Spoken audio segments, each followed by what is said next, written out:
Hello दोस्तों, welcome to channel biology bomb. आज के सेशन में हम बात करेंगे रेस्पिरेशन हायर प्लांट्स की based on the power pack that is NCERT based किटीज पावर नोट्स के साथ। आज का अपना जो टॉपिक है रेस्पिरेशन प्लांट्स को भाई इसके ऊपर अपना एक स्ट्रॉन्ग होल्ड हम बनाने वाले हैं। So this is just 2 page note, just 2 page notes और इस 2 पेज के थ्रू भाई आपको पता है ओके हम एनसीईआरटी के ऊपर अपना स्ट्रॉन्ग कमांड हासिल कर लेंगे, राइट। सो अब मंजिल दूर नहीं। So let's start. NCERT based किटीज power presence respiration in higher plants. बात हो रही है रेस्पिरेशन की, तो देखो भाई इसके पहले जो अपना चैप्टर था वहां पे हमने बात की फोटोसिंथेसिस की, जहां पे हमने सिंथेसिस किया ग्लूकोज को, है ना, सिंथेसाइज किया ग्लूकोज को। यहाँ पे बात हो रही है रेस्पिरेशन की, यहाँ पे हम ग्लूकोज को ब्रेक डाउन करने वाले हैं। यस, खात्मा करेंगे। ग्लूकोज में होते हैं कार्बन कार्बन कार्बन के बीच में बॉन्ड होते हैं, इन बॉन्ड को ब्रेक करेंगे और उसके थ्रू आप एनर्जी निकालोगे और एनर्जी को स्टोर करके रखोगे इन the form of ATP, right. Fine. तो देखो यार किस तरीके से यहाँ पे चीजें होती है। So let's start the glycolysis also called as EMP pathway. This is also called as EMP pathway. Glucose is broken down to the pyruvate. ये है अपना एम की, यहाँ पे हम ग्लूकोज को ब्रेक डाउन करेंगे into the pyruvate। नाउ अब ये भाई यहाँ पे होता क्या है कि प्लांट ग्लूकोज को सिंथेसाइज करते हैं, उसको सुक्रोज में स्टोर करके रख देता है, कन्वर्ट कर देता है। ओके, तो सुक्रोज सबसे पहले सुक्रोज को कन्वर्ट करेंगे into the form of glucose और फ्रुक्टोज, राइट। सो ग्लूकोज और फ्रुक्टोज मिलके ही सुक्रोज बनता है। सबसे पहले हम सुक्रोज को ब्रेक करेंगे, बन जाएगा ग्लूकोज एंड फ्रुक्टोज। ये करने के लिए हमें इन्वर्टेज नाम का एंजाइम लगेगा। ये प्रीवियस इसमें पूछा गया एमसीक्यू है। ओके, अब जब आपके पास ग्लूकोज बन गया, उस ग्लूकोज को आप आसानी से ब्रेक डाउन कर सकते हो। तो कहां पे ब्रेक डाउन करोगे? साइटोप्लाज्म में, सेल के साइटोप्लाज्म में ये रिएक्शन होने वाली है। यहाँ पे हम ब्रेक डाउन करेंगे ग्लूकोज को पायरुविक एसिड के फॉर्म में। तो देखते हैं कि यहाँ पे किस तरीके से चीजें हो रही है। तो देखो ओके, तो यहाँ पे हम देख लेते हैं। ये है आपकी भाई साहब, ये है आपकी ग्लाइकोलिसिस की रिएक्शन। तो सबसे पहले यहाँ पे क्या होता है, सबसे पहले यहाँ पे हम ग्लूकोज को ब्रेक डाउन करते हैं, ग्लूकोज को ब्रेक डाउन करते हैं पायरुविक एसिड के फॉर्म में। तो ये वन स्टेप प्रोसेस नहीं है, धीरे धीरे धीरे ब्रेक करेंगे। एकदम से ग्लूकोज को ब्रेक करोगे तो एनर्जी इतनी निकल जाएगी, सेल डैमेज हो जाएगा। तो step by step break down है ग्लूकोज का। तो देखो सबसे पहले ग्लूकोज को सेल के अंदर ट्रैप करने के लिए मुझे एक एटीपी की जरूरत पड़ेगी, ताकि ग्लूकोज भाई सेल के बाहर ना जा पाए। ये सो ग्लूकोज को हम ट्रैप करेंगे और ग्लूकोज को कन्वर्ट करेंगे in the form of glucose 6 phosphate with the help of ATP. So सबसे पहले एक एटीपी यहाँ पे यूज हो जाएगा। ओके, सो एक एटीपी यहाँ पे यूज हो गया। आप कहोगे तो बात तो हो रही थी एटीपी बनाने की, तो भाई कुछ पाने के लिए कुछ खोना तो पड़ता है, पहले एटीपी लगाने पड़ेंगे। ग्लूकोज 6 फॉस्फेट को अपन कन्वर्ट कर देंगे फ्रुक्टोज 6 फॉस्फेट में।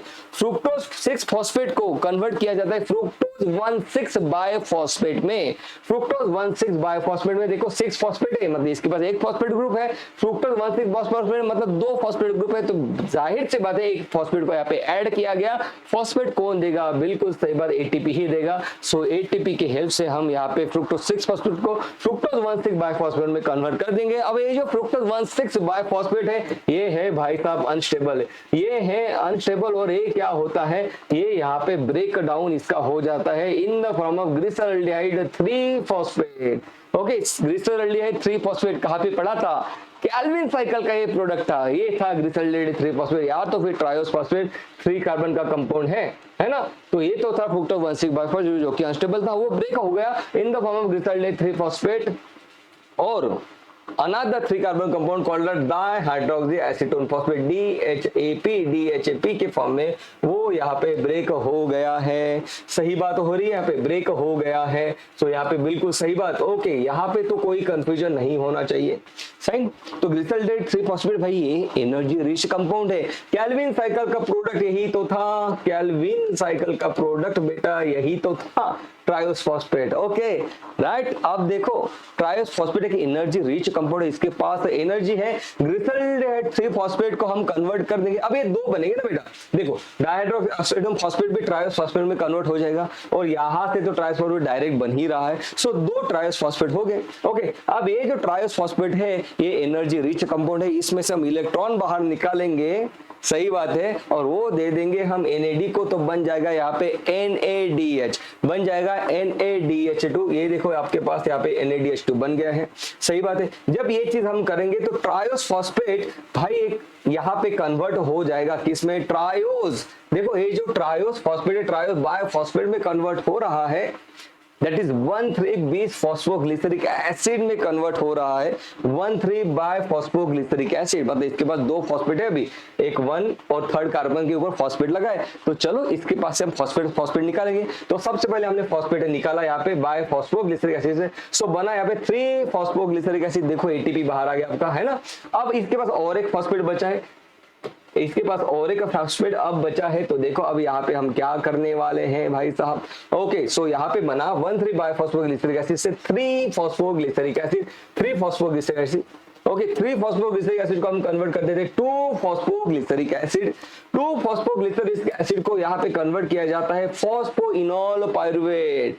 फॉस्फोइनोल पायरुवेट, इसके पास भी फॉस्फेट है, नाम में फॉस्फेट है। चलो फॉस्फेट को बाहर निकाल दो, बन गया पायरुविक एसिड। फॉस्फेट बाहर निकल गया, तो देखो यहाँ पे ये फॉस्फेट आपका बाहर निकल गया। सो बेसिकली यहाँ पे क्या क्या चीज हुई, बेसिकली यहाँ पे क्या क्या चीज हुई, अगर हम ध्यान से देखेंगे तो देखो यहाँ पे क्या क्या चीज हुई है बेटा। सबसे पहले देखो यहाँ पे क्या क्या हुआ, ये जो ग्लूकोज था, ग्लूकोज 6 फॉस्फेट में कन्वर्ट हुआ, यहाँ पे एक ATP आपको लग गया, +1 ATP यहाँ पे लगा है, +1 ATP आपका लग गया यहाँ पे। सही बात है। ओके, उसके बाद यहाँ पे भी +1 ATP लगा है। सही बात है। ओके, तो 2 ATP तो आपके लग गए। ATP कितने बने, यहाँ पे 2 ATP बने, 2 बने थे ट्रायस फॉस्फेट से। सो यहाँ पे 2 ATP बाहर निकले हैं। ओके, 2 ATP आपके बाहर निकले हैं। ओके, यहाँ पे भी 2 ATP आपके बाहर निकले हैं, 2 ATP आपके बाहर निकले हैं, मतलब 4 ATP बाहर निकले, 2 ATP आपने लगा दिए। तो net gain of ATP is 2 ATP, net gain of ATP is 2 ATP, बिल्कुल सही बात है। साथ में आपको क्या मिला, साथ में आपको यहाँ पे मिल रहा है NADH2, कितने, 2 NADH2, 2 NADH2 आपको यहाँ पे मिल गए हैं। सही बात है। तो ये तो था भाई product, net product of glycolysis, 2 ATP और 2 NADH2 आपको मिल गए। यहाँ पे फॉस्फोइनोल पायरुवेट को क्या आपने पहचाना, ये जो फॉस्फोइनोल पायरुवेट है बेटा, एक इससे कहाँ पे पढ़ा था आपने, कमेंट सेक्शन में बताओ, क्या C4 साइकिल में यही था वो, बिल्कुल। तो चलो उसको याद करना है। तो ये तो था ग्लाइकोलिसिस। चलो हम हमारे नोट्स के थ्रू इसको पढ़ते हैं अब कि नोट्स में क्या हाल चल रहा है भाई। तो देखो यहाँ पे मुझे दिखाई दे रहा है कि end product pyruvic acid NADH और ATP यहाँ पे बन चुका है। Glycolysis takes place in both aerobic and anaerobic organism, क्योंकि इसमें आपने देखा कहीं पे भी ऑक्सीजन का यूज नहीं हुआ। No CO2 is release during glycolysis, बिल्कुल सही बात है, CO2 रिलीज नहीं हुआ है।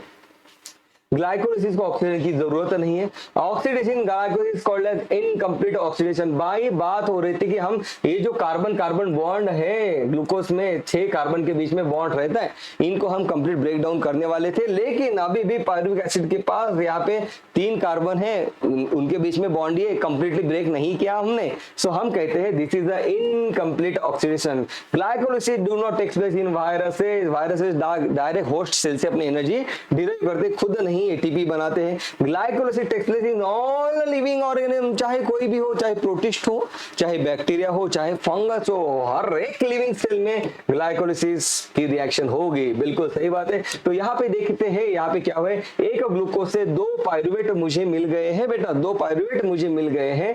ये मिलने के लिए मुझे 2 ATP यहाँ पे लगाने पड़े, 2 ATP लगाने पड़े, बाहर निकले 4 ATP, तो net gain of ATP 2 ATP और साथ में 2 NADH2 भी मुझे यहाँ पे मिल चुके हैं। सही बात है। ओके, तो भाई तेरा क्या होगा रे कालिया, मतलब पायरुवेट तेरा क्या होगा, पायरुवेट तेरा क्या होगा। तो देखते हैं यहाँ पे पायरुवेट का आगे क्या क्या होता है। तो पायरुवेट की भाई यहाँ पे 3 फेट है, this is called as fate of a pyruvate, this is called as fate क्या है भाई पायरुवेट का, this is called as fate of a pyruvate, मतलब इसका नसीब क्या होगा। सही बात है। तो देखो यहाँ पे देखो पायरुवेट डिहाइड्रोजिनेस का एंजाइम है अपने पास। ओके, ये क्या करता है, ये आगे पायरुवेट को ब्रेक करने के लिए हेल्प करेगा, एरोबिक रेस्पिरेशन होगा, मतलब ये अब क्रेब्स साइकिल में जाएगा। सही बात है। अब यहाँ पे होते हैं हमारे पास कुछ ई सैकरोमाइसिस सर्वेसिस। वो क्या करता है भाई, उसके पास क्या है, पायरुवेट डी कार्बोक्सिलेज नाम का एंजाइम है। वो क्या करता है, पायरुवेट से डी कार्बोक्सिलेशन कराता है, मतलब यहां से एक CO2 निकाल देता है और पायरुवेट का कन्वर्जन कर देता है अल्कोहल में। This is called as alcoholic fermentation. सही बात है। ओके, कुछ बैक्टीरिया है, कुछ बैक्टीरिया है, ओके, जैसे कि आपके कर्ड में होते हैं, कुछ बैक्टीरिया है, ओके, कुछ सेल्स है जैसे कि रेड ब्लड सेल हो गया, जैसे कि व्हाइट मसल फाइबर हो गया, व्हाइट मसल फाइबर हो गया। अब भाई साहब ये लोग क्या करते हैं, इनके पास है लैक्टेट डिहाइड्रोजिनेज नाम का एंजाइम, जो भाई पायरुवेट को ब्रेक कर देता है, बन जाता है यहाँ पे लैक्टिक एसिड, बन जाता है यहाँ पे lactic acid with the help of lactate dehydrogenase, that is called lactic acid fermentation. तो मुझे बेसिकली ये बात पता चल रही है कि पायरुवेट हम में तो भाई with the help of pyruvate dehydrogenase हम उसको ग्रेप साइकिल के अंदर भेज देंगे पहले, बिल्कुल सही बात है। जो ईस्ट है, सैक्रोमाइसिस सर्वाइसिस ईस्ट है बेटा।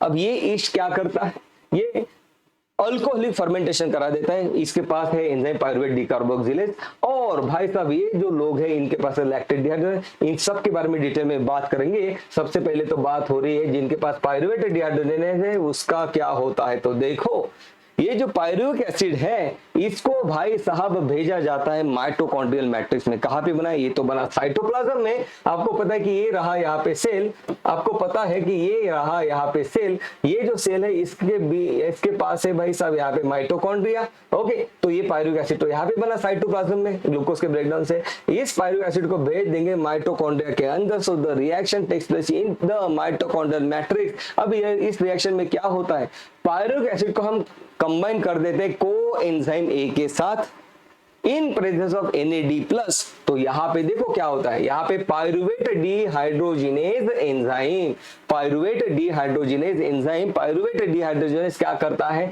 इसका डिहाइड्रोजिनेशन करता है। तो हाइड्रोजन निकाल देता है, हाइड्रोजन किसको दे देता है, NAD को। तो यहाँ पे बनता है NADH, यहाँ पे बनता है NADH। सही बात है। ओके, और आपने पायरुवेट और एसिटिल कोएंजाइम को बना दिया, कंबाइन कर दिया, तो यहाँ पे बन जाता है एसिटिल कोएंजाइम ए। एसिटिल कोएंजाइम ए बन गया यहाँ पे, और यहाँ पे CO2 रिलीज हो रहा है। Very very important point, very very important point. Okay, pyruvic acid के पास थे 3 कार्बन, उसमें से आपने क्या किया, आपने वहां से एक कार्बन निकाल दिया इन the form of carbon dioxide. So connecting link में क्या हो रहा है, डिहाइड्रोजन हुआ, NADH बना प्लस CO2 भी बना। सही बात है। और एसिटिल कोएंजाइम ए बन चुका है यहाँ पे। So pyruvate form in the glycolysis undergo oxidative decarboxylation. This reaction is called as oxidative decarboxylation. किसी चीज में हाइड्रोजन का ऐड करना मतलब रिडक्शन करना, किसी चीज से हाइड्रोजन को निकाल देना मतलब उसका ऑक्सीडेशन करना। तो हमने पायरुवेट का क्या किया, यहाँ पे ऑक्सीडेशन किया। देखो हाइड्रोजन निकाला, NADH को दे दिया, और पायरुवेट का डीकार्बोक्सिलेशन किया तो कार्बन डाइऑक्साइड को बाहर निकाला। बिल्कुल सही बात है। तो नाम से याद रहेगा कि पायरुवेट का जब यहाँ पे ऑक्सीडेटिव डीकार्बोक्सिलेशन हुआ तो भाई NADH बना और CO2 भी बना। सही बात है। लोकेशन क्या है भाई, माइटोकॉन्ड्रियल मैट्रिक्स है। Enzyme involved, it is a pyruvate dehydrogenase enzyme. Ion involved is magnesium. Very very important point, ion involved is a magnesium. ये इंपॉर्टेंट पॉइंट है बेटा, यहाँ पे आयन जो इन्वॉल्व हो रहा है वो है मैग्नीशियम। सही बात है। What are the products of this connecting link, connecting link का प्रोडक्ट है NADH plus acetyl coenzyme plus CO2। इसने कनेक्टिंग लिंक क्यों कहा, क्योंकि ग्लाइकोलिसिस का ब्रेकडाउन प्रोडक्ट पायरुविक एसिड और क्रेब्स साइकिल का स्टार्ट प्रोडक्ट, मतलब ग्लाइकोलिसिस और क्रेब्स साइकिल को ये रिएक्शन कनेक्ट कर रही है। ओके, तो ये क्रेब्स साइकिल के लिए आपको एसिटिल कोएंजाइम ए बना के दे रही है reaction. So this reaction is called as the connecting link, this reaction is called as the connecting link. सही बात है बेटा। Okay, see now the acetyl coenzyme A enters the Krebs cycle. अब देखते हैं कि क्रेब्स साइकिल में क्या हलचल चल रही है। ओके, क्रेब्स साइकिल में क्या हलचल चल रही है, चलो देख लेते हैं। So this is the Krebs cycle. एक मिनट बेटा, थोड़ा सा पानी पी लेते हैं। ओके यार, गला बिल्कुल ही ड्राई हो जाता है ना।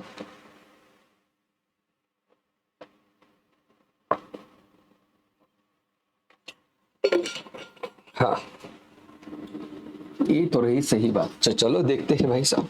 ओके, सो यहाँ पे बात कर रहे हैं क्रेब साइकिल की। Krebs cycle also called as citric acid cycle या तो फिर try carboxylic acid cycle.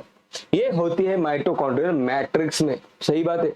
Glycolysis की रिएक्शन साइटोप्लाज्म में हुई, बाकी ये तो माइटोकॉन्ड्रिया मैट्रिक्स में हो रही है। ये एक एरोबिक रिएक्शन है भाई, ऑक्सीजन की जरूरत होती है, कहाँ पे होती है वो भी हम देखेंगे, but this reaction is considered aerobic reaction. The number of water required are 2, जैसे कि एनसीईआरटी ने हमें बताया है। अब इसको याद रखने के लिए बेहतरीन टेक्निक आपके सामने मैं केट्रिक आपके साथ शेयर कर रहा हूँ। बेटा ग्लाइकोलिसिस को अगर याद रखना है तो उसकी भी केट्रिक आपके पास है, डिस्क्रिप्शन में लिंक मैंने दी है, आप आराम से देख सकते हो। क्रेब्स साइकिल की भी ट्रिक है, तो चलो ट्रिक वाइज ही इसे लर्न कर लेते हैं, 2 मिनट का काम।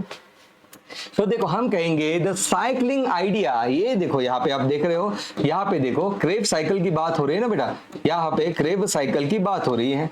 ओके, तो क्रेब साइकिल की अगर बात हो रही है तो ये देखो, ये साइकिल आपको दिखाई दे रही है। साइकिल कौन चला रहा है? साइकिल चला रहा है स्पाइडरमैन। तो हम कहेंगे the cycling idea of a cool Spiderman is successful, is successful है ना, is fantastic and it's mind blowing। okay, सही बात है। the cycling idea of a cool superman, it is successful, it's fantastic and it's mind blowing। okay, तो हमने इस तरीके से याद रखा था, it's successful, it's fantastic and it's mind blowing. सही बात है। ओके, तो ये रहा। चलो इसका लॉन्ग फॉर्म, साइक्लिक मतलब साइट्रेट, आइडिया मतलब आइसोसाइट्रेट, ओ एफ मतलब ऑक्सैलोसक्सिनेज, के मतलब अल्फा कीटोग्लूटारेज, सुपरमैन मतलब सक्सिनिल कोएंजाइम है, successful succinate, okay, fantastic that is fumarate, mind blowing मतलब मैलेड, ओके मतलब ऑक्सैलो एसिटेट। अब भाई साहब ये ट्रिक आपको सिर्फ एंजाइम मतलब इनके नाम ही नहीं बताती जो इंटरमीडिएट प्रोडक्ट्स है, बल्कि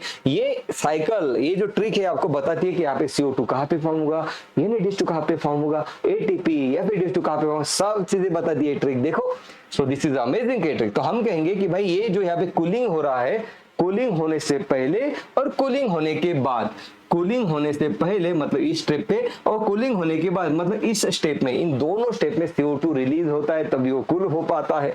तो ये तो देखो आपको पता चल जाएगा कि oxalosuccinate when gets converted to alpha ketoglutarate, भाई CO2 का फॉर्मेशन होता है। When alpha ketoglutarate gets converted to succinyl coenzyme में भाई CO2 का फॉर्मेशन होता है। आराम से याद रखो, बिल्कुल सही बात है। नाउ यहाँ पे देखो, अब ये जो भाई सुपरमैन है, सुपरमैन तो सुपरमैन है, एक ATP आपके डायरेक्टली हाथ में दे देता है। तो यहाँ पे ये जो रिएक्शन है, इस रिएक्शन में यहाँ पे बन रहा है ATP when succinyl coenzyme is converted to succinate.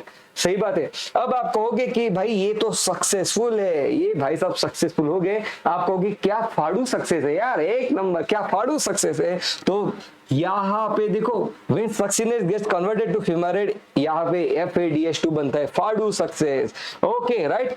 अब देखो, अब बचा है NADH, that is Nadu. Okay, तो देखो नाडू मतलब आप ऐसा मान लो, नाडू मतलब पैसे हो गए। तो आप पैसे कब कब दोगे? आपको आइडिया बहुत पसंद आई, इसलिए आप कहोगे कि यार इसको एक NADH2 दे दो, इसको नाडू दे दो। देखो यहाँ पे नाडू बन गया, यहाँ आप इन दोनों के बीच में नाडू बनेगा। सही बात है। आप कहोगे कि इसने बेहतरीन तरीके से कूल करके दिया, तो इसको नाडू एक और दे दो, मतलब अल्फा कीटोग्लूटारेट टू सक्सिन कोएंजाइम के बीच में यहाँ पे NADH2 का फॉर्मेशन होगा। आप कहोगे कि भाई साहब ये जो माइंड ब्लो आपका हो चुका है, आपका माइंड ब्लो हो चुका है, इसलिए एक नाडू और दे दो। तो इस तरीके से आप इसको याद रख सकते हो कि कहाँ पे FADH2 NADH2 और ATP ये सब चीजें बन रही है। आप आराम से इसको याद रख सकते हो। तो do go through this particular reaction. Okay, तो यहाँ पे हम देख रहे हैं कि देखो एक कनेक्टिंग लिंक है, जहां पे हम बात कर रहे थे, यहाँ पे क्या pyruvate gets converted to acetyl coenzyme में। इस रिएक्शन को हमने कहा ऑक्सीडेटिव डीकार्बोक्सिलेशन, ऑक्सीडेशन होना था, हाइड्रोजन को निकाल लेना। हाइड्रोजन किसके हाथ में देंगे? NAD के हाथ में दोगे आप, बन जाएगा NADH2, डीकार्बोक्सिलेशन CO2 भी यहाँ पे बन गया। तो ये तो थी कनेक्टिंग लिंक, ये तो थी कनेक्टिंग लिंक। सही बात है। ओके, तो ये रहा एसिटिल कोएंजाइम में। एसिटिल कोएंजाइम में जैसे दिखता है तो यहाँ आ जाता है यहाँ पे 4 carbon containing compound oxalo acetic acid. 4 carbon containing oxalo acetic आता है, 2 कार्बन एसिडिक कोएंजाइम एक के साथ जुड़ जाता है, बन जाता है citric acid, which is the first stable product of this cycle. हम कहते हैं this is Krebs cycle, also called as citric acid cycle. सही बात है। Which is the 6 carbon cycle. सही बात है। ओके, सो इस तरीके से तो यहाँ पे सिंपल और एक ट्रिक तो आप याद रखना भाई, यहाँ पे हर एक जब जब बार ये घूमती है साइकिल, तब यहाँ पे 3 NADH बनते हैं, 2 CO2 बनता है, एक एटीपी और एक एफएडीएच2 बनता है। फाडू सक्सेस, राइट। सक्सेनल कोएंजाइम के बाद यहाँ पे आपको दिखाई देगा कि किस तरीके से यहाँ पे एफएडीएच2 बनता है। तो याद रखना 3 NADH, 2 CO2, 1 ATP एफएडीएच2, ये इस पर्टिकुलर जब ये घूमेगी तो ये चीजें बनेगी 1 2 3, ऐसे याद रखना। तो 3 2 1 रिवर्स आ जाए ना, 3 मतलब NADH2 3, 2 क्या बनेंगे 2 CO2, 1 CO2 तो आपने कहाँ पे बना दिया, यस कनेक्टिंग लिंक में। यहाँ पे 2 CO2 बन रहे हर एक साइकिल में, राइट। सो टोटल 3 CO2, तो 2 पायरुवेट एसिड से 6 CO2 मिलते हैं। यही तो भाई बाहर निकलते 6 CO2 जब ग्लूकोज का ब्रेकडाउन होता है। सही बात है, ओके। सो आपको पता चल गया भाई CO2 किस तरीके से यहाँ पे बाहर निकलता है। तो क्लियर हो रही है बातें, ओके। नाउ अब हम आगे बढ़ रहे हैं बेटा। Now let's talk about fermentation. Fermentation मतलब क्या, देखो ये है in both lactic acid and alcoholic fermentation east. जैसे अल्कोहलिक फर्मेंटेशन कौन कर रहा था, अभी हमने देखा सैक्रोमाइसिस सर्वेसी, है ना। Not much energy is release and less than 7% of the energy in a glucose is release. यहाँ पे ग्लूकोज का कंप्लीट ब्रेकडाउन ही नहीं होता है। देखो यार यहाँ पे आप खुद देख लो, ये तो था अपना पायरुविक एसिड, यहाँ पे बन गया है pyruvic acid, okay.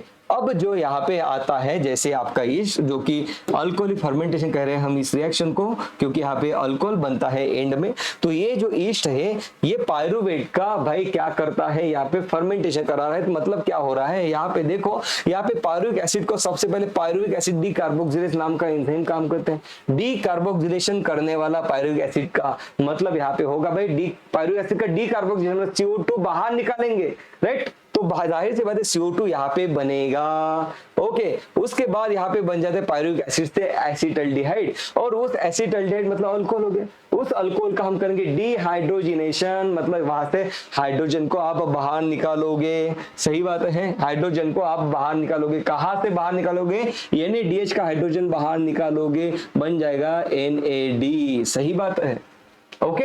Very very important point. तो हम कहते हैं अल्कोहलिक फर्मेंटेशन में, हम कहते हैं अल्कोहलिक फर्मेंटेशन CO2 रिलीज होता है, जबकि लैक्टिक एसिड फर्मेंटेशन देखो, राइट, जो कि आपके रेड ब्लड सेल में हो रहा है, आपके व्हाइट मसल फाइबर में हो रहा है। जैसे कुछ बैक्टीरिया ये लैक्टिक एसिड फर्मेंटेशन कर रहे हैं, इसमें एंजाइम जो यूज होता है वो होता है लैक्टेट डिहाइड्रोजिनेज। सही बात है, लैक्टेट डिहाइड्रोजिनेज। इस रिएक्शन में लैक्टेट फॉर्म होता है, डिहाइड्रोजिनेज हम करते हैं, मतलब यहाँ से हम NADH से हाइड्रोजन निकाल लेते हैं, ओके। सो ये हो गया लैक्टेट डिहाइड्रोजिनेज। सही बात है। आप कहोगे कि भाई यहाँ पे इसके पास NADH कैसे आ गया, तो ये तो था ग्लाइकोलिसिस का प्रोडक्ट NADH2। तो इसी NADH2 को ये भाई साहब यहाँ पे यूज करता है, ओके। आप कहोगे तो फिर इसमें एनर्जी तो मिली ही नहीं। सही है बेटा, आप यहाँ पे ATP तो बने नहीं, फिर रिएक्शन क्यों कर रहे हैं, क्योंकि NADH को रीजनरेट करना चाहते हैं, NAD को रीजनरेट करना चाहते हैं। ये देखो NAD, क्योंकि जब ये NAD रीजनरेट होगा तभी वो ग्लाइकोलिसिस को आगे कंटिन्यू कर पाएंगे, ओके। ये तो था थोड़ा इन डेप्थ एक्सप्लेनेशन। सही बात है। तो एनसीईआरटी क्या कह रही है भाई, यहाँ पे एनसीईआरटी सिर्फ आपको इतना बताना चाहती है इसके बारे में कि भाई यहाँ पे less than 7% of the energy in glucose is release, बहुत ही कम एनर्जी रिलीज हो रही है। सही बात है। This is a hazardous process, this is hazardous process, फिर भी कर रहे हैं। क्यों हजार्डस प्रोसेस है भाई, एज आइदर एसिड और alcohol is produce and yeast dies. यहाँ पे भाई अल्कोहल जो प्रोडक्शन हो रहा है उसके वजह से वो खुद मर जाता है। When the concentration alcohol reaches about 13%, एक बार 13% अल्कोहल आपके पास मिल गया, मतलब कॉन्सेंट्रेशन अगर उसका 13% हो गया, उसके बाद ये तो ईस्ट सर्वाइव नहीं कर पाता, लेकिन बेचारे को फिर भी अल्कोहल बनाना पड़ता है, क्योंकि नहीं तो वो NADH2 को ब्रेक करके NAD नहीं रीजनरेट कर पाएगा। अगर उसके पास NAD नहीं होगा तो फिर ग्लाइकोलिसिस में NAD से वो NADH2 नहीं बना पाएगा, रिएक्शन आगे प्रोसीड नहीं होगी बेटा ग्लाइकोलिसिस की। सही बात है। सो यहाँ पे देखो no CO2 is release in lactic acid fermentation. पत्थर की लकीर, लैक्टिक एसिड फर्मेंटेशन में यहाँ पे CO2 रिलीज नहीं होता है। सही बात है। ये आपके मसल में भी हो रही है लैक्टिक एसिड फर्मेंटेशन। जब आप एक्सरसाइज करते हो तब आपके मसल में दर्द क्यों होता है, क्योंकि लैक्टिक एसिड बनता है बेटा, ओके। यहाँ पे CO2 फॉर्म नहीं होता, नहीं तो आपके हाथ ऐसे फूल जाते, ओके। CO2 फॉर्म होता है अल्कोहलिक फर्मेंटेशन में। सो ये तो रही सही बात। नाउ बात करते हैं यहाँ पे कि आगे इसका क्या क्या होता है। अब जब अपने पास भाई साहब आ गया है इलेक्ट्रॉन, ये क्या आ गया भाई आपके पास, NADH आ गया क्रेब्स साइकिल से और FADH2 आ गया। तो भाई यहां से आपको ATP बनाना है इनके हेल्प से, ये इलेक्ट्रॉन रिच प्रोडक्ट्स है, ये कंपाउंड्स है, इनमें भर भर के इलेक्ट्रॉन है, एनर्जी इनके पास। एनर्जी देखो आपके बॉडी में जो एनर्जी है ये दो लोगों के पास होती है। एक तो हो गया भाई आपका, ओके एक मिनट बेटा, ओके ये तो हो गया आपका, सबसे पहले ये तो हो गया आपका एटीपी। एटीपी के पास एनर्जी होती है, और दूसरी आप एनर्जी स्टोर करते हो इन द फॉर्म ऑफ NADH या तो फिर FADH2। सही बात है। इस एटीपी को तो डायरेक्टली आप एनर्जी को यूज कर सकते हो, लेकिन NADH से FADH2 आपको एनर्जी निकालनी पड़ती है, उससे एटीपी बनाने पड़ते, बाद में ही आप उसको यूज कर पाओगे। तो चलो देखते हैं कि यहाँ पे क्या फंडा चल रहा है भाई साहब। ओके फाइन, ओके सो देखो यहाँ पे ये हट नहीं रहा है। Okay now so location of electron transport chain, it is the inner mitochondrial membrane. ये रहा माइटोकॉन्ड्रिया, आप यहाँ पे देखो ये रहा यहाँ पे माइटोकॉन्ड्रिया, और इस mitochondria is the double membrane bound structure. आप यहाँ पे देख पा रहे हो, ये रही उसकी आउटर मेम्ब्रेन और ये रही उसकी इनर मेम्ब्रेन, फोल्डेड है ना, फोल्डेड है, इसे कहते हैं इनर माइटोकॉन्ड्रियल मेम्ब्रेन। ये जो यहाँ पे एंजाइम्स होते हैं इलेक्ट्रॉन ट्रांसपोर्ट चेन के, ये लोकेटेड होते हैं इनर माइटोकॉन्ड्रियल मेम्ब्रेन के पास। सही बात है। अब देखो यहाँ पे हम बात कर रहे हैं उन एंजाइम्स को, उन कंपोनेंट्स को हम कहते हैं कॉम्प्लेक्स 1 2 3 4 5। अब ये कॉम्प्लेक्स क्या है यार, चलो ये भी हम देख लेते हैं कि कॉम्प्लेक्स का फंडा क्या चल रहा है, वो भी हम देख ही लेते हैं। यहाँ पे देखो ओके सो यहाँ पे ये है इनर माइटोकॉन्ड्रियल मेम्ब्रेन, ये है आउटर माइटोकॉन्ड्रियल मेम्ब्रेन, और यहाँ पे जब आप देख रहे हो तो ये आपको दिखाई देता है इंटर मेम्ब्रेन स्पेस। सही बात है। ओके और यहाँ पे आपको क्या दिखाई दे रहे हैं, यहाँ पे आपको दिखाई दे रहे हैं कि कई सारे यहाँ पे कॉम्प्लेक्सेस है। कॉम्प्लेक्स मतलब क्या, तो देखो यहाँ पे जैसे मैं बात करूँ ये कॉम्प्लेक्स 1 है, ये कॉम्प्लेक्स 1 है मतलब क्या, यहाँ पे देखो जो आपने NADH बना दिया है क्रेब साइकिल में, वो यहाँ पे आ गया मैट्रिक्स में से चलते हुए आ गए इनर माइटोकॉन्ड्रियल मेम्ब्रेन के पास। अब यहाँ पे NADH का डीहाइड्रोजनेशन मुझे करना है, यहाँ से हाइड्रोजन निकालना है मुझे, तो मैं कहता हूँ इस एंजाइम को NADH डिहाइड्रोजिनेस। लेकिन मैं इसे कॉम्प्लेक्स क्यों कह रहा हूँ, क्योंकि ये जो यहाँ पे NADH डिहाइड्रोजिनेस है उसके साथ एसोसिएट है FMN और FES। सही बात है। ये एक नॉन प्रोटीन आइटम्स है जो इसके पास आ गए, ओके इसके साथ मिलके काम कर रहे हैं, तो एक कॉम्प्लेक्स बना भाई, एंजाइम और नॉन एंजाइम्स का एक कॉम्प्लेक्स बना, इसलिए मैं कहता हूं this is a complex enzyme. इसको ये फर्स्ट नंबर पे आ रहा है तो मैंने कहा दिस इज अ कॉम्प्लेक्स 1। सही बात है। तो ये कॉम्प्लेक्स 1 क्या करता है, इस कॉम्प्लेक्स 1 मतलब NADH डिहाइड्रोजनेस है। NADH डिहाइड्रोजनेस मतलब क्या है, NADH का डीहाइड्रोजनेशन करने वाला, हाइड्रोजन निकालने वाला। तो ये देखो यहाँ पे उसने हाइड्रोजन निकाल दिया, इलेक्ट्रॉन्स यहाँ पे आ चुके हैं, ये देखो इलेक्ट्रॉन बाहर निकाल दिया उसने, जो एनर्जी रिलीज हुई उस एनर्जी को यूज करता है। ये जो हाइड्रोजन यहाँ पे है उसको पंप करने के लिए pumps hydrogens into the inter membrane space. ये देखो यहाँ पे हाइड्रोजन एक्यूमुलेट हो रहे हैं। सही बात है। सो इलेक्ट्रॉन को एनर्जी को यूज किया इस हाइड्रोजन को यहाँ पे पंप करने के लिए, तो यहाँ पे देखो हाइड्रोजन पंप हो गया। उसके पास यहाँ पे होता है भाई ये यहाँ पे होता है, it is a mobile carrier protein, it is a mobile carrier protein. वो क्या करता है, इस इलेक्ट्रॉन को ट्रांसफर करा देता है to complex 3 not to complex 2। Okay so यहाँ पे कॉम्प्लेक्स 3 क्या कर रहा है, देखो इस इलेक्ट्रॉन को ले रहा है, इसे खींच के ले रहा है। ओके तो ये कौन है, ये है यूबिक्विनोन protein which is a mobile protein. बाकी के मोबाइल नहीं है, एक ही जगह पे फिक्स है, ये मोबाइल है। सही बात हो गई बेटा। नाउ अब यहाँ पे देखो ये जो कॉम्प्लेक्स 3 था इसे हमने क्या कहा, इसे हमने कहा कोएंजाइम क्यू, इसको हमने कहा कोएंजाइम क्यू ऑक्सीडेज, क्योंकि ये जो है यहाँ पे यूबिक्विनोन प्रोटीन है। ओके उसको क्या कर रहा है, वो ऑक्सीडेशन कर रहा है, उससे इलेक्ट्रॉन बाहर निकाल रहा है, तो हमने कहा इसे this is coenzyme Q oxidase. अब देखो यहाँ पे क्या होता है, अब ये कॉम्प्लेक्स 3 आप अपने इलेक्ट्रॉन दे देता है साइटोक्रोम C को, अपने इलेक्ट्रॉन दे देता है साइटोक्रोम C को। बिल्कुल सही बात। तो देखो यहाँ पे होता क्या क्या है, यहाँ पे देखो होता क्या क्या है। सबसे पहले एक मिनट यहाँ पे हम बात करते हैं। हाँ तो यहाँ पे देखो क्या होता है, ये अपने इलेक्ट्रॉन दे देता है साइटोक्रोम C को, एनर्जी रिलीज हुई, उसी एनर्जी को यूज किया to pump the hydrogen ion from the matrix into the inter membrane space. तो इस साइटोक्रोम C को इलेक्ट्रॉन दिया मतलब क्या हुआ, उसका रिडक्शन हुआ, तो हमने इसको नाम दिया साइटोक्रोम C रिडक्टेज। तो इसका कंप्लीट नाम क्या हुआ, coenzyme Q oxidase cytochrome C reductase. तो इनको मैं कहता हूं coenzyme Q cytochrome C oxido reductase which is the complex 3। सही बात है बेटा, बिल्कुल सही बात। देखो बहुत ध्यान से देखना, अब ये तथा यूबिक्विनोन विच is the mobile carrier protein, वैसे ही साइटोक्रोम सी भी एक मोबाइल कैरियर प्रोटीन है जो अपने इलेक्ट्रॉन दे देता है कॉम्प्लेक्स 4 को। सो कॉम्प्लेक्स 4 ने क्या किया, इससे इलेक्ट्रॉन लिए, मतलब इसका ऑक्सीडेशन किया। तो मैं कहता हूँ कॉम्प्लेक्स 4 को साइटोक्रोम सी ऑक्सीडेज, मतलब साइटोक्रोम सी का ऑक्सीडेशन करने वाला। सही बात है। तो देखो कितना सही है यार, याद रखना। ओके इतना क्यों स्ट्रेस लेते हो। और इसे मैंने कॉम्प्लेक्स क्यों कहा, क्योंकि सिंपल एंजाइम नहीं है, this is not a simple cytochrome C oxidase, क्योंकि इसके पास कुछ नॉन प्रोटीन पार्ट भी है, जैसे आयरन, सल्फर, हीम, कॉपर है इसके पास। कॉपर बहुत इंपॉर्टेंट है।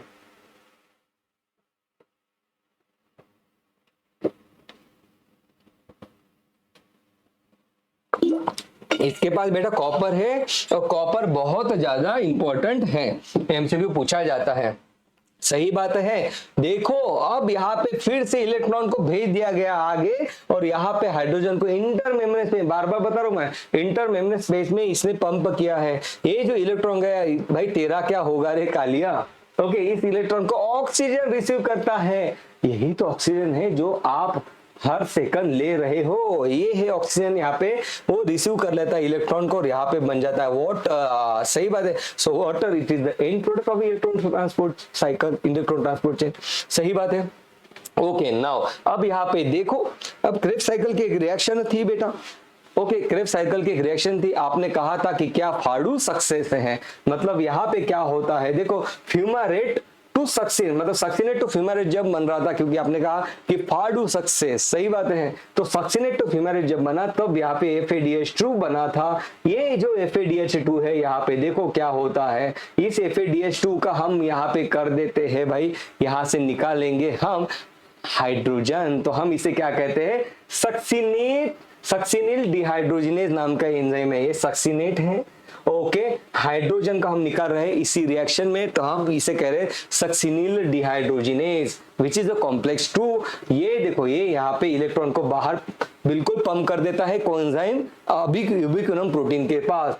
ओके यहाँ पे कोई भी हाइड्रोजन पंप नहीं हुआ, कोएंजाइम की एक मोबाइल कैरियर प्रोटीन है, दे देता है बिल्कुल कॉम्प्लेक्स 3 को। ओके फिर से यहाँ पे हाइड्रोजन पंप हो रहे हैं, साइटोक्रोम सी ने अपना इलेक्ट्रॉन दे दिया है कॉम्प्लेक्स 4 को, कॉम्प्लेक्स 4 ने अपने इलेक्ट्रॉन दे दिए है ऑक्सीजन को। तो आपको ये दिखाई दिया कि यहाँ पे NADH ने ज्यादा हाइड्रोजन को पंप किया एज कंपेयर टू FADH2। हम कहते हैं कि भाई NADH से एनर्जी ज्यादा मिलती है। सही बात है। अब यहाँ पे क्या हो रहा है, देखो अब यहाँ पे ढेर सारे हाइड्रोजन यहाँ पे जमा हो चुके, प्रोटॉन्स यहाँ पे एक्यूमुलेट हो चुके हैं इनटू द इंटरमेम्ब्रेन स्पेस। अब यहाँ पे होता है एक complex 5 that is ATP synthase enzyme. ATP synthase enzyme क्या करता है, this is a proton channel, जो प्रोटॉन की मूवमेंट कराता है higher concentration gradient to lower concentration gradient, the energy release which is used to form ATP, form ADP। तो देखो आपने फाइनली ATP बना दिए। हम कहते हैं कि NADH ने ज्यादा हाइड्रोजन को, प्रोटॉन को पंप किया, तो NADH से मिलते हैं 3 ATP, जबकि FADH2 से मिलते हैं 2 ATP। और यहाँ पे जो ATP सिंथेस आपको दिखाई दे रहा है उसके 2 यूनिट मुझे दिखाई दे रहे हैं। एक यूनिट को मैं कहता हूँ यहाँ पे F0 which is embedded into the membrane, और एक यूनिट है उसका F1 जो कि यहाँ पे मैट्रिक्स की तरफ फेस कर रहा है। बहुत इंपॉर्टेंट MCQ है। सो इस तरीके से इलेक्ट्रॉन ट्रांसपोर्ट चेन काम करती है, इसको भी हमने बहुत बेहतरीन तरीके से डिटेल में ऑलरेडी देख दिया था। ओके अगर आप चाहते हो कि इसके ऊपर 30 to 40 मिनट्स का स्पेशल लेक्चर भी है बेटा, तो हमने क्या देखा, हमने इलेक्ट्रॉन ट्रांसपोर्ट चेन के बारे में अभी बात की, which is located at the inner mitochondrial membrane, which is located at the inner mitochondrial membrane. Complex 1 to complex 5 होते हैं। यूबिक्विनोन और cytochrome C, this is a mobile carrier protein. Number of ATP form from NADH is 3। FADH से 2 ATP बनते हैं। Proton कहाँ पे accumulate हो रहे थे, इंटर मेम्ब्रेन स्पेस में एक्यूमुलेट हो रहे थे। फाइनल इलेक्ट्रॉन एक्सेप्टर कौन था, ऑक्सीजन था, इसको मिला तभी तो वाटर बन गया। This is energy of oxidation and reduction utilize, that's why it is called as the oxidative phosphorylation. आपको पता चल गया यहाँ पे किसी का ऑक्सीडेशन हो रहा था तो किसी का रिडक्शन हो रहा था, that's why this reaction is called oxidative reduction reaction. सही बात है बेटा। Okay okay okay oxidative, sorry, किसी का ऑक्सीडेशन हो रहा था, किसी का रिडक्शन हो रहा था, साथ में फॉस्फेट भी बना, इसलिए इसे कहते हैं ऑक्सीडेटिव फॉस्फोराइलेशन। इसलिए इसे कहते हैं ऑक्सीडेटिव फॉस्फोराइलेशन। ऑक्सीडेशन भी हुआ, रिडक्शन भी हुआ, साथ में फॉस्फोराइलेशन भी हुआ, एटीपी तो बन गया, हमने इसका सिंपल नाम भी रखा है ऑक्सीडेटिव फॉस्फोराइलेशन। सही बात है। ओके, सो आपको ये एंजाइम्स भाई, ये कॉम्प्लेक्सेस आपको पता चाहिए कि कॉम्प्लेक्स 1 2 3 4 5 इनके नाम क्या क्या है, आपको पता चाहिए। कॉपर को तो आप भूलना मत, पाप लगेगा बेटा। So complex 5 ATP synthase, okay, F0 embedded है मेम्ब्रेन में, it is the integral membrane protein, F1 is the peripheral protein. जब जब दो प्रोटॉन्स बाहर जाएंगे तब तब एक एटीपी बनेगा। सो एनसीईआरटी ने डायग्राम में दिखाया भी है आपको, बिल्कुल सही बात। ओके, सो देखो बेहतरीन तरीके से हम देख रहे हैं इस पर्टिकुलर चैप्टर को। Now the respiratory balance sheet, भाई कितने एटीपी आपको मिलते हैं तो याद रखना, कोई कंफ्यूजन मत रखना, 36 एटीपी आपको मिलते हैं। The net gain of ATP molecule during aerobic respiration is 38 ATP, कोई कंफ्यूजन नहीं चाहिए। सही बात है। Okay, now let's talk about एम्फीबोलिक pathway. अब एम्फीबोलिक पाथवे मतलब क्या? एम्फीबोलिक पाथवे मतलब क्या? Now because the respiratory pathway is involve in both anabolism and catabolism, the respiratory pathway it is called as a amphibolike pathway. now अब क्या होता है बेटा, आपको तो ये तो पता चल गया कि ये जो रेस्पिरेटरी पाथवे है, दैट इज हमने ग्लाइकोलिसिस की बात की, क्रेब्स साइकिल की बात की बेटा। तो यहाँ पे हमने ग्लूकोज को ब्रेक डाउन किया, मतलब इसे कहते हैं हम ब्रेक करना, मतलब कट करना, मतलब कैटाबोलिज्म रिएक्शन है। लेकिन आप ध्यान से अगर देखते हो तो यहाँ पे क्या हो रहा है बेटा, ये सिर्फ यूनिडायरेक्शनल रिएक्शन नहीं है। ये जो कैल्विन साइकिल का आपका प्रोडक्ट था ट्रायोस फॉस्फेट, ये भाई साहब इसको इस तरीके से आप ट्रायोस फॉस्फेट से आराम से ग्लूकोज बना सकते हो। तो ये रिवर्सिबल है बेटा, है ना, ये रिवर्सिबल भी है। ओके, नाउ तो इसलिए एनसीईआरटी आपको कह रही है कि रेस्पिरेटरी पाथवे भाई ये कैटाबोलिज्म भी है और एनाबोलिक पाथवे भी है। ये बात यहाँ पे एनसीईआरटी ने आपके सामने की है। तो हम कहते हैं इसे एम्फीबोलिक पाथवे। एम्फी मतलब both anabolism and catabolism, amphibian, both land and water पे रहने वाला एम्फी मतलब बोथ। तो बात हो रही है यहाँ पे कि हमने अभी अभी कार्बोहाइड्रेट ग्लूकोज को ब्रेक किया, लेकिन एनसीईआरटी ये कहती है कि ऐसा नहीं है कि carbohydrates are the only substance, this is not true. क्योंकि भाई साहब आप प्रोटीन, फैट और ऑर्गेनिक एसिड को ब्रेक करके भी इसी पाथवे का यूज करके आप एटीपी बना सकते हो। देखो कैसे, समझ में आया आपको? एनसीईआरटी कह रही है कि नॉट नेसेसरी कि आपको सिर्फ कार्बोहाइड्रेट होगे तभी एटीपी बना पाओगे। भाई आपके पास प्रोटीन है, आपके पास फैट है, आपके ऑर्गेनिक एसिड है, तो भी आप इनसे एटीपी बना सकते हो। देखो कैसे, इसी पाथवे का आप यूज करने वाले हो। देखो कैसे बेटा, देखो कैसे, सिंपल, बहुत ही सिंपल है। ओके, सो यहाँ पे हम आ रहे हैं, ये है अपना सेकंड पेज चल रहा है ना। तो देखो फैट से मुझे एनर्जी चाहिए, तो यहाँ पे क्या करती है बॉडी, फैट बना है। फैट कैसे बना है देखो बेटा, ये रहता है ग्लिसरॉल और यहाँ पे रहता है 3 फैटी एसिड अटैच, और हम कहते हैं कि भाई ये जो लिपिड है it is a triglyceride, glycerol with 3 fatty acid. तो बेसिकली ये जो फैट है ये बना हुआ होता है ग्लिसरॉल और फैटी एसिड से बना हुआ होता है फैट। तो हम सबसे पहले फैट को ब्रेक कर देंगे, फैटी एसिड आपको मिल जाएगा। फैटी एसिड को आप कन्वर्ट कर सकते हो एसिटिल कोएंजाइम में। ओके, और एसिटिल कोएंजाइम में आपको तो पता है भाई, एसिटिल कोएंजाइम को आप पायरुविक एसिड के साथ मिला दो, बन जाएगा यहाँ पे, मतलब एसिड कोएंजाइम में बन रहा था कनेक्टिंग लिंक, कुछ याद आया? ओके, फिर वो क्रेब्स साइकिल में एंटर कर रहा था, तो वही बात होगी। तो यहाँ पे एसिटिल कोएंजाइम में एंटर द क्रेब्स साइकिल, जैसे कि यहाँ पे आप देख रहे हो बेटा, ये देखो एसिटिल कोएंजाइम में। ओके, ये एसिटिल कोएंजाइम में आप फैट से भी बना सकते हो, फैटी एसिड से बना सकते हो, तो बिल्कुल सही बात। तो ये रही कनेक्टिंग लिंक रिएक्शन, और एसिटिल कोएंजाइम में आपका मिल जाएगा, तो फैट से भी आप एनर्जी बना पाओगे, सब कुछ आगे का कॉमन। सही बात है। नाउ यहाँ पे देखो भाई साहब, ओके, अब यहाँ पे फैटी एसिड तो एक कंपोनेंट हो गया, फैट का दूसरा कंपोनेंट है ग्लिसरॉल को आपको एनर्जी निकालनी है, तो ग्लिसरॉल को कन्वर्ट करेंगे फॉस्फोग्लिसरॉल्डिहाइड में, phosphoglyceraldehyde and which enters into the Krebs cycle. So यहाँ पे ग्लिसरॉल जो है PgAl पागल में कन्वर्ट हो जाता है, और आराम से फिर बाद में उसको थ्रू आप एनर्जी निकाल सकते हो। अगर मैं आपको दिखाने की कोशिश करूँ यहाँ पे, तो आपको दिखाई देगा कि PgAl कहाँ पे है ना, फॉस्फोग्लिसरॉल्डिहाइड कहाँ पे है, ये आपको दिखाई देगा यहाँ पे। और बिल्कुल सही बात, ये जो ग्लिसरॉल है इसको पागल में कन्वर्ट कर दो, आराम से आप एनर्जी निकाल लो, जितनी एनर्जी चाहिए उतनी। सही बात है। चलो ना, अब बात हो रही है यहाँ पे प्रोटीन्स की।